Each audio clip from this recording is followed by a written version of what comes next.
2019 could have really, really went sideways for the Indianapolis Colts. Now, sure, if you're a Colts fan, it was a disappointing season with a lot of long-term drama and trauma for you, perhaps. But it didn't totally go sideways. Obviously, you could argue that it did go sideways by the surprise retirement announcement from Andrew Luck, and that is still, to me, one of the most surreal things I've ever experienced in sports and probably ever will. Watching that preseason game, it's Colts and Bears, and all of a sudden this news starts to break that Andrew Luck might be retiring. And then Andrew Luck is about to announce that he retires. And this is happening as the game is going on. His team is on the field. Andrew Luck is on the sidelines. And it's just, what? Still one of those weird types of situations. One of those weird types of things. So imagine being an organization coming off of a very successful 2018 playoff appearance and all of that under first-year head coach Frank Reich. You're thinking, now we got Andrew Luck back in the fold another year. Now can we make an even deeper run into the playoffs? And just a little bit before the season, Andrew Luck makes the decision that I don't want to do this anymore. Totally within his rights to do so. More power to him. He created the leverage where he could do that. Happy for him. Do what you want to do with your life. You only get one of them, so do what you want to do. And if football wasn't your jam anymore, then don't jam to it. But it also doesn't change the fact that it put the Colts in a really tough spot, in a really bad spot and situation here. It absolutely did.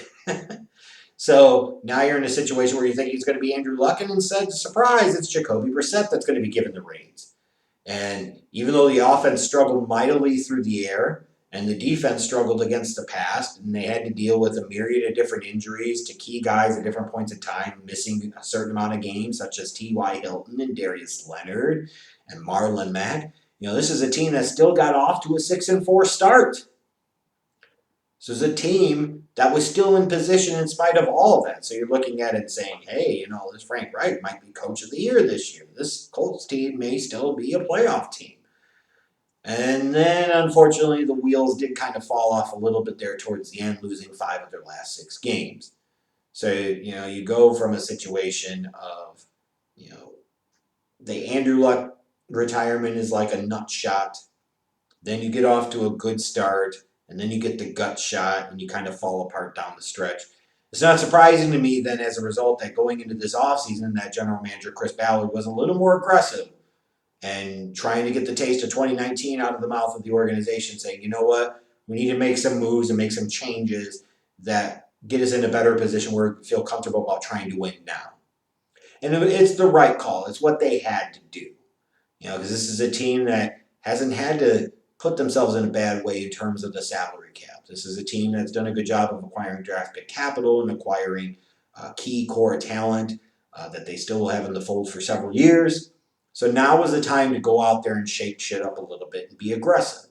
So they went out and signed Phillip Rivers.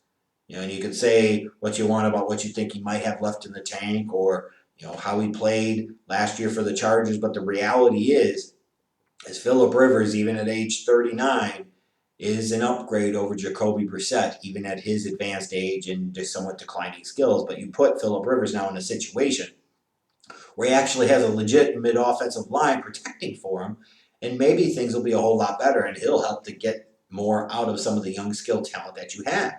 And then they made the big trade of the first-round pick to bring in DeForest Buckner. You traded the 13th pick for an elite interior lineman. That's something that changes a defense. That's something that changes the tone. I have absolutely no issues with either one of those acquisitions for this team. Rivers is a stopgap and a short-term 1 to 2 year type of guy. But they probably looked and said, we know Brissett's not the guy anymore. We don't feel comfortable with anybody else in the organization being the long-term quarterback. We're not sure at 13 overall whether we're going to be able to get that guy or not. So as a result, they made a strategy adjustment. And, to be fair, when you talk about the NFL, it's not for long, and that can mean a lot of things. And one of those things can mean that your windows of opportunity to win can grow shorter by the moment. And if Chris Ballard really thinks that they're in a win-now type of mode, they can really make a run, then these are the types of moves that they had to make. And even when you point to the draft and you look at some of the guys they brought in, there was no question in the draft, especially with the trading away the first round to bring in DeForest Buckner. You need to invest some in the offensive playmakers. And they did. They bring in Jonathan Taylor, the running back from Wisconsin. So now you get a big, fast running back to complement Marlon Mack, take some of the load off of Marlon Mack, potentially take over for Marlon Mack, especially when you're envisioning like games late in the year. Could be critical for them. Michael Pittman Jr., the wide receiver from USC. Here's a guy that's going to get opportunities to start and play and contribute. He's playing opposite T.Y. Hilton, and he's got Phillip Rivers throwing him the ball. Like, there's a chance that this kid could have a really nice rookie season. So wasn't surprised to see him invest in those areas because they needed guys that could come in and contribute. And when you look at this team overall, I think there is actually some reason for optimism. You're a year removed from the Andrew Luck retirement saga. You don't have any of that crap going on this year. Your intended starting quarterback is going to be your starting quarterback. You're not trying to adjust and change at the last minute. And as I mentioned before, Phillip Rivers, even at this stage of his career, is an upgrade over Jacoby Brissett. We can quibble and argue about just how much of an upgrade he represents, but he still represents an upgrade. And when you look at what happened last year in Los Angeles with the Chargers, you say now he comes here, the offensive line with Quentin Nelson, Braden Smith, and others is significantly better. Like, how much better is Phillip Rivers going to be when he's not under siege all the damn time? Let's think about it like that. And that offensive line is a key to so many things that they do in terms of pass protection, in terms of running the ball. Like, it's a nice, great young unit. And, should be able to open up all types of opportunities for Marlon Mack and Jonathan Taylor in the running game, be able to help keep Phillip Rivers upright. Like, you really, really got to like that. And then that aforementioned running game. Marlon Mack had a nice season last year. Now you bring in a Jonathan Taylor into the fold. This should be a team that'll be able to run the ball with some type of consistency and success all throughout the 2020 season. What concerns me, though, about this team, what does Rivers have left in the tank? He's not getting any younger. It's a real gamble. It's a real risk to look at what he did in 2019 and try to really, truly figure out what he's going to do in 2020. And you say, well, his completion percentage wasn't bad and this and that. His touchdown interception ratio was god-awful, though. It was pretty bad, which sometimes indicates that a guy is trying to force things because they're believing that they are one level of talent when they're actually a different type of guy, and they just can't really adjust or adapt to that. And that's the way it is for some guys. And you see some guys be able to adjust and change, and a change of scenery helps them. See Brett Favre with the Minnesota Vikings in 2009. That was a guy that was, had the good start but bad finish with the injury in New York with the Jets in 2008. 2005 and 6 in Green Bay was scuffling and so-so. Pretty good season in 2007. So just saying, like, different coaching, different scenery changes can help a guy towards the end of his career. Maybe that's what will happen here with Phillip Rivers. The passing game options outside of T.Y. Hilton are what concern me. Eric Ebron's gone in free agency. You don't really truly have a super notable guy there. You're putting a lot of faith in guys like Pascal and second-round pick Michael Pittman. What are you going to get out of there? What are you going to get out of the passing game? What happens if T.Y. Hilton goes down for 5 or 6 games? Like, how much are you going to struggle to be able to consistently move the ball through the air? And I talk about the health at the beginning of the video, health of some of the key players like T.Y. Hilton, Malik Hooker, Marlon Mack, Darius Leonard. These are all guys that missed multiple games in 2019.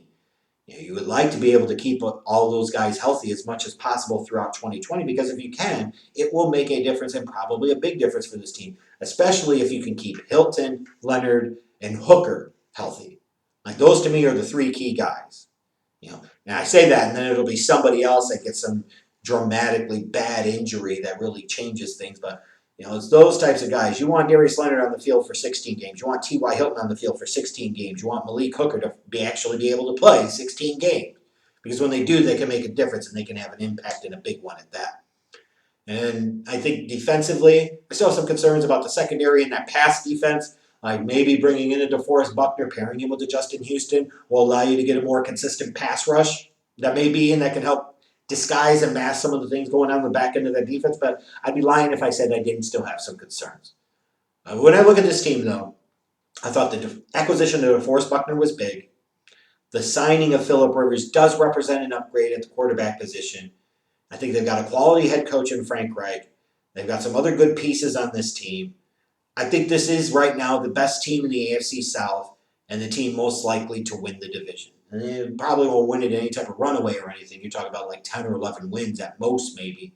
But I like the construct of this team, and I like where they're at. I also have some respect for them based off of what happened and the trauma and turmoil that happened in 2019 and the fact that they were able to still come back, figure things out for a certain while, keep the ship afloat before it ultimately sunk. Like, to me, I actually think that built character and will make this team better off in 2020.